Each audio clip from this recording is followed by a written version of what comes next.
नमस्कार किसान भाइयों, स्वागत है आपका आपके अपने कार्यक्रम कृषि दर्शन में। जैसा कि आप जानते हैं, हम हमेशा आपके लिए एक नया अंक लेकर आते हैं और कोशिश करते हैं कि कुछ नया आपको बता सके। किसान भाइयों, उद्यानिकी फसलों में सब्जियां भी आती हैं। जी हाँ, और सब्जियों में गोभी वर्गीय जो फसलें होती हैं वो बहुत अच्छी होती हैं, प्रमुख भी होती हैं और उनके अच्छे दाम भी मिलते हैं। तो कौन कौन सी हैं गोभी वर्गीय फसलें, कैसे खेती की जाए, इसकी तैयारी कैसे की जाए, बस इसी विषय को लेकर हमने आज का अंक सजाया है आप सबके लिए। तो इस विषय पे हम चर्चा करने के लिए हम एक्सपर्ट भी हमेशा आपके लिए बुलवाते हैं। आज हमने अपने स्टूडियो में बुलाया है रिया ठाकुर को, जो कृषि विज्ञान केंद्र बैतूल से आई हैं, वैज्ञानिक हैं उद्यानिकी में। बहुत बहुत स्वागत है मैम आपका। नमस्कार। नमस्कार, आप सभी को बहुत बहुत नमस्कार। मैम, जिस तरह हम देखते हैं कि सब्जियां हमारे भोजन का एक बहुत अच्छा हिस्सा होती हैं, ठीक उसी तरह हमारी खेती में भी इसकी प्रमुखता होती है। तो गोभी वर्गीय जो फसलें हैं वो कौन कौन सी हैं? मैं अपने सभी किसान भाइयों को, जो आज का हमारा विषय है गोभी वर्गीय फसलों की खेती, उस पर हम चर्चा करेंगे। तो सबसे पहले गोभी वर्गीय फसलों के अंतर्गत कौन कौन सी फसलें आती हैं, तो मैं बताना चाहूँगी। सबसे पहले इसमें मुख्यतः हम फूल गोभी, पत्ता गोभी, इसके बाद आजकल जो प्रचलित हैं एक्सोटिक वेजिटेबल्स जिनको हम बोलते हैं, जो मल्टी स्टार होटल्स में यूज़ होती हैं, वो ब्रोकली, और इसके बाद आपका नोल खोल, ब्रूसल्स स्प्राउट, ये सभी भी गोभी वर्गीय फसलों के अंतर्गत आती हैं। जी, अगर ये कैसे आय बढ़ सकती है इन गोभी वर्गीय फसलों से किसानों की? देखिए, हमारे यहाँ वर्ष भर किसी ना किसी क्षेत्र में गोभी वर्गीय फसलों की खेती होती रहती है, और अभी कुछ ऐसी किस्में हमारे अनुसंधान किया है वैज्ञानिकों ने, जिनको हम हर किसी तापमान में लगा सकते हैं। अच्छा। तो सबसे पहली बात कि हम पूरे वर्ष भर इनकी खेती कर सकते हैं। और जैसा कि मैंने आपको बताया, जो एक्सोटिक वेजिटेबल्स हैं, जो ब्रोकली है, जो नोल खोल है, ब्रूसल्स स्प्राउट है, इनकी हमारे रेस्टोरेंट और होटल्स में डिमांड है। बिल्कुल। तो हम इनकी खेती या तो हम खुले में भी कर सकते हैं, या हम संरक्षित खेती करके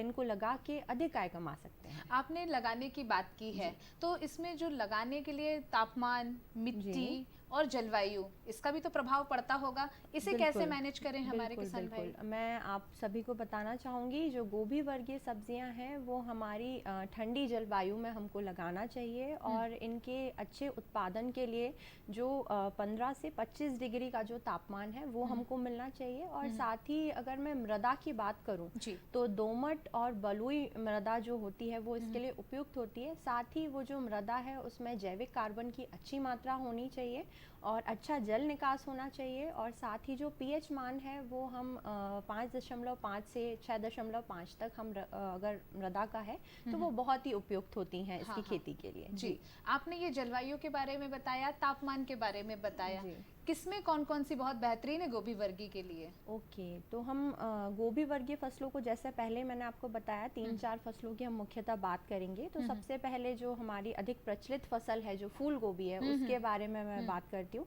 तो फूल गोभी में हमारी जो किस्में हैं, जैसे पूसा शुक्ति है, पूसा मेघना है, पूसा अश्विनी है। इसके बाद कुछ नए शंकर किस्में भी हैं, इसमें पूसा कार्तिकी शंकर है, उसके बाद पूसा हाइब्रिड 2 है। तो इनको लगाकर हम वर्ष भर उत्पादन ले सकते हैं। फिर मैं बात करूंगी कि पत्ता गोभी की कुछ जो किस्में हैं, जो अभी नई किस्में हैं, कुछ एक हाइब्रिड्स हमारे आए हैं। तो उसमें सेंट्रल केबेज पूसा हाइब्रिड 81 है, फिर पूसा अगेती है, जिसको हम अधिक तापमान वाले क्षेत्रों में भी लगा सकते हैं, पूसा मुक्ता है, पूसा ड्रम हेड है, पूसा संबंध है।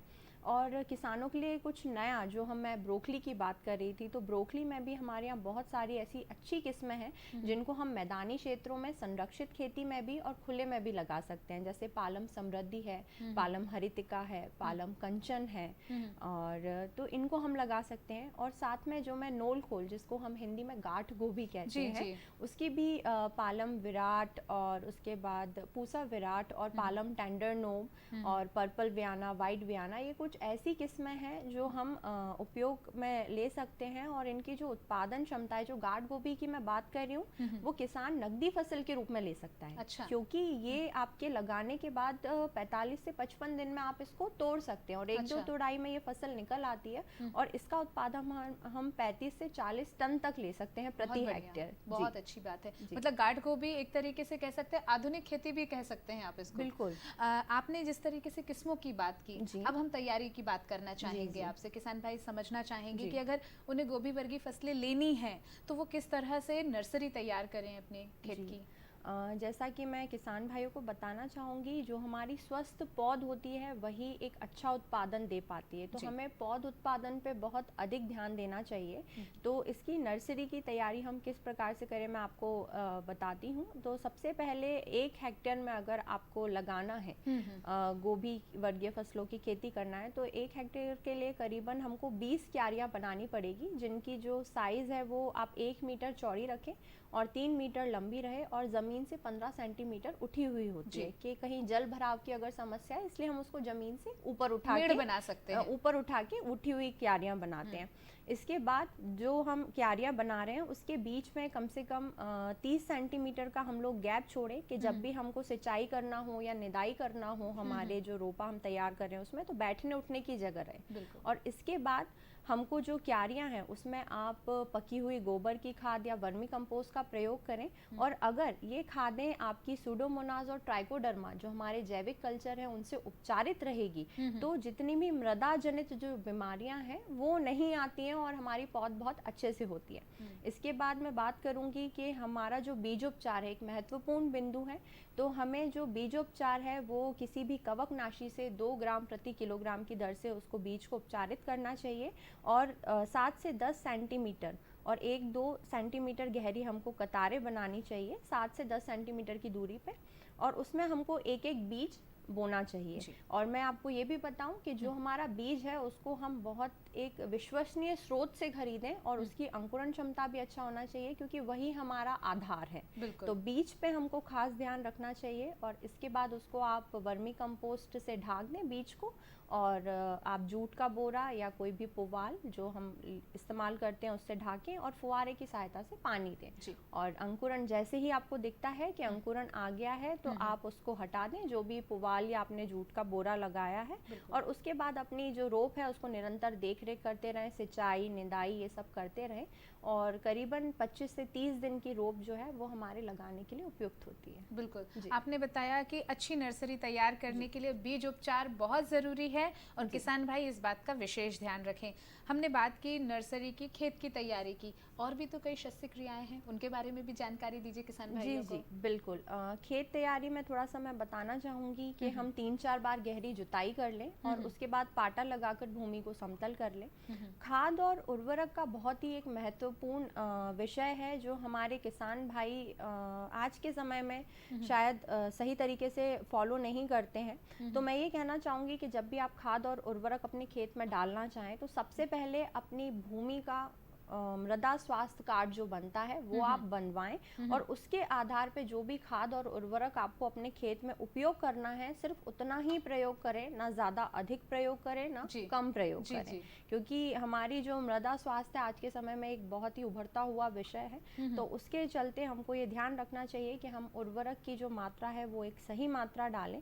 और साथ ही मैं आपको बताना चाहूँगी जो हमारी गोभी वर्गीय फसलें हैं इसमें सूक्ष्म तत्वों का बहुत महत्व होता है, तो सूक्ष्म तत्वों का भी आप प्रयोग करें। इसके साथ साथ हम निंदाई की और खरपतवार नियंत्रण की अगर बात करें, तो जो हमारी मुख्य फसल है उसको 25 से 30 दिन तक हमको खरपतवार से मुक्त रखना होता है। और इसके बाद आप जब भी मिट्टी चढ़ाने की एक क्रिया होती है वो आप करें इसमें, और सिंचाई को आप पहली सिंचाई तो रोपा लगाने के बाद, और उसके बाद 8 से 10 दिन के अंतराल में आप सिंचाई दे सकते हैं। जी। आपने सिंचाई की बात की और आपने अभी खरपतवार नियंत्रण की बात की थी, तो खरपतवार नियंत्रण करने के लिए हमारे किसान भाई क्या उपाय अपना सकते हैं? जी, खरपतवार नियंत्रण के लिए हम जो बात करेंगे पलवार की, पलवार जो होती है वो दो तरह की होती है, एक कार्बनिक और अकार्बनिक। तो कार्बनिक में आप जो पुवाल होता है, आपका भूसा होता है, जो आपका बची हुई फसलों का जो अवशेष होता है उसका इस्तेमाल कर सकते हैं, और अकार्बनिक में आप प्लास्टिक मल्चिंग का इस्तेमाल कर सकते हैं। और इसकी सहायता से खरपतवार नियंत्रण तो होता ही होता है, इसके साथ साथ जो आपका नमी संरक्षण है वो भी होता है। मतलब आपकी पानी की बचत भी हो रही है और आपका खरपतवार नियंत्रण भी हो रहा है, तो आपका श्रम की भी बचत हो रही है सीधे सीधे। जी, प्लास्टिक मल्चिंग की अभी आपने बात की है, चर्चा की है, तो प्लास्टिक मल्चिंग क्या है, इसके बारे में हमारे किसान भाइयों को बताएं थोड़ा। प्लास्टिक मल्चिंग एक प्लास्टिक की पतली फिल्म आती है और ये 50 माइक्रोन के आसपास की होती है, और ये अलग अलग रंग में आती है, पर जनरली हम सिलेटी और काले रंग की प्लास्टिक मल्च को इस्तेमाल में लेते हैं। क्यों लेते हैं मैम इसका ऐसा? एक्चुअली ये हम तापमान के लिए और तापमान के अकॉर्डिंग इसका हम इस्तेमाल करते हैं। तो काला जो होता है वो नीचे की तरफ होता है, जमीन से टच होता है, और जो सिलेटी रंग होता है वो ऊपर की तरफ होता है। और मैं आपको बताना चाहूँगी कि जो किसान प्लास्टिक मल्चिंग का इस्तेमाल करना चाह रहे हैं उनके पास ड्रिप जो हम बोलते हैं, या बूंद बूंद सिंचाई प्रणाली जिसको हम बोलते हैं, उसकी व्यवस्था होनी चाहिए। तो पहले हम एक उठी हुई क्यारी बनाते हैं, सीधी सीधी हम बेड खींचते हैं, उस पर हम ड्रिप बिछाते हैं और उसके ऊपर से हम प्लास्टिक मल्चिंग लगाते हैं। और उसमें उचित दूरी, जो हमको पौध लगाने की जो दूरी है, जैसे 60 सेंटीमीटर कतार से कतार और पौधे से पौधा हम 30 से 45 सेंटीमीटर रखते हैं, उस पे हम गड्ढे करके और फिर जो हमारी रोप है उसको स्थानांतरित कर देते हैं। बिल्कुल, तो ये प्लास्टिक मल्चिंग की विधि हो गई। जी, अभी हम बात कर रहे हैं गोभी वर्गीय फसलों की। अक्सर हमने देखा है कि जो फूल गोभी होता है वो कई बहुत अच्छे बंधे फूल आते हैं, लेकिन कई फूल ऐसे होते हैं जो छितर जाते हैं, बिल्कुल सही तरीके से बंधे नहीं होते हैं। ये क्यों होते हैं और इससे बचने के लिए किसान भाई शुरुआत में ही क्या उपाय अपना सकते हैं? जिस चीज़ की आप बात कर रही हैं उसको हमारे उद्यानिकी में और सब्जी वर्गीय में एक नाम दिया गया है। कीट और रोग के अलावा उनको हम बोलते हैं दैहिक विकार, फिजियोलॉजिकल डिसऑर्डर। तो इसमें बहुत सारे जो दैहिक विकार हैं वो आते हैं गोभी वर्गीय फसलों में। तो पहले मैं आपके प्रश्न का उत्तर दूंगी कि फूल छितरे हुए हो जाते हैं। तो मैं बताना चाहूंगी कि जब हम किसी गलत किस्म का चुनाव कर लेते हैं जो कि समय के साथ उपयुक्त नहीं होती है, तो जैसे ही तापमान बढ़ता है तो वो फूल बिखर जाते हैं। ऐसा तो हमको सही समय पे सही किस्म का चुनाव करना चाहिए जो उस समय के लिए, उस तापमान के लिए बनी हुई है। तो एक तो, और इसको हम राइजीनेस बोलते हैं। और इसमें आपने देखा होगा गोभी के फूल में कभी कभी ऊपर वेलवेट जैसा आ जाता है, थोड़े पीला वेलवेट, तो उसको हम राइजीनेस बोलते हैं। इसके अलावा आपने देखा होगा कि कभी कभी गोभी के जो फूल होते हैं हमारे ऊपर गुलाबी होने लग जाते हैं। तो गुलाबी तो वो बोरॉन की कमी से होते हैं और उसको हम ब्राउनिंग बोलते हैं। तो उसकी आप अगर उसका नियंत्रण करना चाहें तो जब आप फसल लगा रहे हैं तभी आप 20 किलोग्राम प्रति हेक्टेयर की दर से बोरॉन अपने खेत में डाल सकते हैं। इसके बाद एक और इसमें दैहिक विकार आता है। मैम हम आपसे चर्चा आगे भी जारी रखेंगे, लेकिन अभी वक्त है एक अंतराल का। बस हम एक छोटे से अंतराल के बाद फिर उपस्थित होते हैं।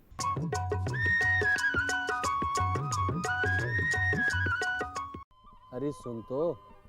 मुझे क्या सुनाना चाहते हो? जो सुनाओ मेरी सौतन को। किसको? अरे वही तुम्हारा मोबाइल फोन जिससे सुबह शाम दिन रात चिपके रहते थे और कहते थे किसान कॉल सेंटर से बातें हो रही हैं। अच्छा ये बात है। हाँ क्यों, क्या हुआ? अब बात नहीं होती क्या? अब तो झट से बात हो जाती है। संबंधी समस्याओं का अपनी भाषा में तुरंत हल पाने के लिए पूरे भारत में किसी भी फोन से हेल्पलाइन नंबर पर संपर्क करें। किसानों का दोस्त किसान कॉल सेंटर।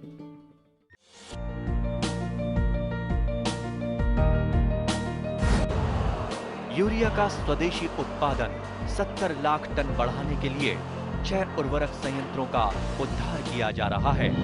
FCIL के गोरखपुर, सिंदरी, तलचर और रामागुंडम संयंत्र, HFCL की बरौनी इकाई और BVFCL की नामरू फोर्थ। सोने पर सुहागा ये है कि देश में अब बनेगा सिर्फ नीम लेपित यूरिया, क्योंकि इससे होगा किसानों का फायदा ही फायदा। अनाज का उत्पादन 10% तक बढ़ेगा। बढ़ेगी 10 से 15% नाइट्रोजन क्षमता।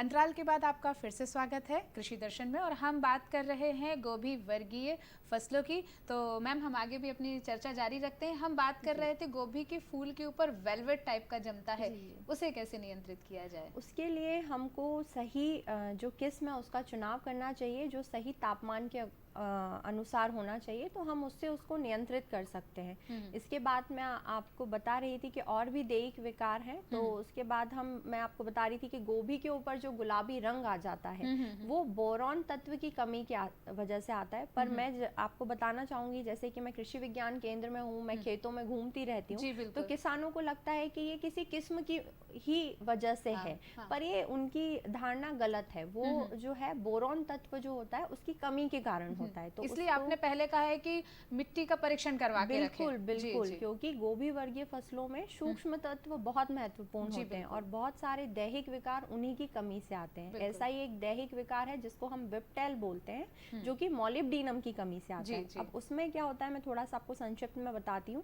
कि जो हमारी पत्तियां होती हैं तो उसमें जो शिराएं होती हैं वो तो बढ़ती हैं, जो पर हरा भाग जो पत्तियां होती है वो बढ़ती नहीं है, तो वो आपका मॉलिब्डेनम की कमी से है। और इसको सुधारने के लिए आप शुरुआत में 1.5 से 2 किलोग्राम मॉलिब्डेनम आप अपने खेत में प्रति हेक्टेयर की दर से डाल देंगे तो ये समस्या आएगी नहीं। और एक और मुख्य मैं आपको बताना चाहूंगी समस्या बटनिंग बोलते हैं। अच्छा। गोभी आपने कभी खेत में देखा होगा कि बहुत छोटा सा एक पौधा होता है जिसको हमने स्थानांतरित रोपा लगाए है और महीने भर बाद उसमें एक छोटा सा फूल आता है बटन के आकार का और वो पौधा वहीं खत्म हो जाता है। तो ये जो बटनिंग है इसका जो एक मुख्य कारण है वो ये है कि अगर आपके खेत में अधिक जल भराव हो रहा है तो ये होगा, और अगर आपकी नाइट्रोजन की मात्रा आपके खेत में कम है तब ये आएगा। और तीसरी बात कि मैं पहले भी बता चुकी हूँ कि अगर आपने गलत किस्म का गलत समय पे चुनाव कर लिया है तो ये समस्या आपको आएगी और इससे आपका उत्पादन बिल्कुल न के बराबर आएगा और आपकी मेहनत पूरी ही खराब हो जाएगी। तो ये कुछ दैहिक विकार हैं जिनको आपको, अगर आप गोभी वर्गीय फसलों की खेती कर रहे हैं तो आपको मुख्यतः पता होना चाहिए। बिल्कुल, आपने बहुत अच्छी जानकारी दी हमारे किसान भाइयों को। तो आपने ये तो बताया कि हमें किस्म का अच्छा चुनाव करना है, ये सब करना है। अगर जो किसान भाई अब गोभी वर्गीय फसलों की खेती करना चाहते हैं उनके लिए आप कृषि वैज्ञानिक के तौर पे क्या सलाह देना चाहेंगे? मैं कृषि वैज्ञानिक के तौर पे, जैसा कि मेरा अनुभव है, हमारे जो किसान भाई हैं जो कीट और रोग नियंत्रण है उसको थोड़ा सा समझ नहीं पाते हैं, और अगर समझते भी हैं तो बिल्कुल आखिरी में उनका ध्यान जाता है। तो मुख्यतः कुछ 1-2 चीजें हैं जिनके बारे में बात करना चाहूंगी। सबसे पहले नर्सरी अवस्था में एक जो बीमारी आती है उसको हम बोलते हैं अर्धगलन या डैम्पिंग ऑफ। ये एक बहुत ही बड़ी बीमारी है, पूरा का पूरा बीज किसान का जो है वो खराब हो जाता है, रोपा उसका तैयार नहीं होता है। तो उसके नियंत्रण के लिए आप सबसे पहले बीजोपचार करें, जो कि मैंने आपको पहले बताया। और उसके बाद जब आप रोपा लगा रहे हैं तो जब आपको ऐसी समस्या दिख रही है कि 1 या 2 पौधे धीरे धीरे गिरने लगते हैं और आप 2-3 दिन बाद देखेंगे तो पूरे पौधे गिर जाते हैं, तो उसके लिए आप पौधों के बीच में जो कतारों में हल्की गुड़ाई करें और जो कॉपर ऑक्सीक्लोराइड आता है हमारा, उसका 2.5 से 3 ग्राम प्रति लीटर की दर से घोल बनाकर ड्रेंचिंग करें। उसके बाद एक और मैं बात करना चाहूंगी, जो आगे की अवस्था में एक आता है हमारा ब्लैक रॉट। उसमें क्या होता है, किसान भाई बहुत लेट हो जाते हैं पहचानने में, पर आपको बताएं कि जो भी आपके पत्ते रहेंगे उस पे वी आकार के ऐसे धब्बे बन जाते हैं काले काले शिराओं से, तो वो ब्लैक रॉट की समस्या होती है और ये जनरली बैक्टीरिया की वजह से आता है। तो इससे बचने के लिए आपको सबसे पहले ये ध्यान रखना है, अगर आपको लग रहा है कि ये जो समस्या आपके खेत में निरंतर आ रही है तो सबसे पहले तो आप फसल चक्र अपनाएं, एक ही जगह पे बार बार उस सब्जी को न लगाएं। और दूसरा कि जब आप अपना रोपा लगा रहे हैं उससे पहले उसको स्ट्रेप्टोसाइक्लिन, मैं आपको उसकी वो भी बताती हूँ कि 1 ग्राम प्रति 10 लीटर में आपको घोल बनाना है स्ट्रेप्टोसाइक्लिन का, और उसमें आपके रोपे को लगाने से पूर्व 15 से 20 मिनट पहले डुबा कर रखना है, तो उससे वो नहीं आएगा। और इसका एक और, आप आगे की जब आपका शीर्ष बनने लगता है, फूल बनने लगता है, तब भी आप स्ट्रेप्टोसाइक्लिन 10 ग्राम आप 100 लीटर में घोल के इसका एक अच्छे से स्प्रे कर देंगे तो ये जो ब्लैक रॉट की समस्या है ये नहीं आएगी। बिल्कुल, तो आपने बहुत अच्छी जानकारी, बहुत अच्छी विस्तार से बता दी हमारे जो गोभी वर्गीय फसलों को लगाना चाहते हैं, और इसका लाभ हमारे किसान भाई जरूर उठाएंगे और अच्छी अच्छी पत्ता गोभी, फूल गोभी और ब्रोकली अपने खेतों में उगाएंगे। आप हमारे स्टूडियो में आए, आपका बहुत बहुत धन्यवाद। धन्यवाद। हमारे किसान भाइयों, देखिए कितनी अच्छी जानकारी आज आपने ये सुनी, इसका लाभ ज़रूर उठाइएगा। लेकिन अभी हमारे कार्यक्रम में वक्त है खबरें खेती जानने का, तो आइए देखते हैं खबरें खेती की।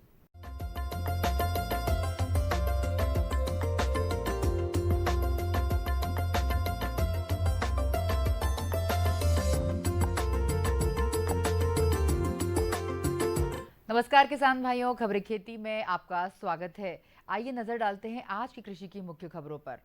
मीठी क्रांति को सरकार ने अपनाया, किसान मेला एवं प्रदर्शनी, प्रधानमंत्री फसल बीमा योजना और पावर टिलर चलित निदाई गुड़ाई यंत्र। और अब खबरें विस्तार से। मीठी क्रांति को सरकार ने अपनाया। केंद्रीय कृषि एवं किसान कल्याण, ग्रामीण विकास, पंचायत राज तथा खाद्य प्रसंस्करण उद्योग मंत्री श्री नरेंद्र सिंह तोमर ने 10,000 एफपीओ बनाने की केंद्र सरकार की योजना के अंतर्गत 5 राज्यों में मधुमक्खी पालकों, शहद संग्राहकों के 5 एफपीओ का शुभारंभ किया।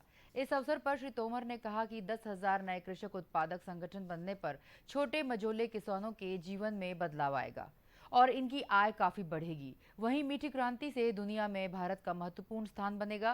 केंद्रीय मंत्री श्री तोमर ने कहा कि 10,000 एफपीओ बनाने की योजना की सफलता के लिए कृषि मंत्रालय ने बहुत अच्छे से तैयारी कर ली है। यह स्कीम किसानों को हर तरह से लाभ पहुंचाने वाली है। इस स्कीम से न केवल किसानों की आय बढ़ेगी बल्कि कृषि उपज का उत्पादन व उत्पादकता भी बढ़ेगी। एफपीओ के माध्यम से उन्हें अपनी कृषि उपज का वाजिब मूल्य मिलेगा। एफपीओ प्लेटफॉर्म किसानों के लिए हर तरह से मददगार होगा और प्रधानमंत्री जी के लक्ष्य को पूर्ण प्रदान करेगा। श्री तोमर ने कहा कि मधुमक्खी पालन कार्य छोटे किसानों की आमदनी बढ़ाने में बड़ा मददगार साबित हो सकता है।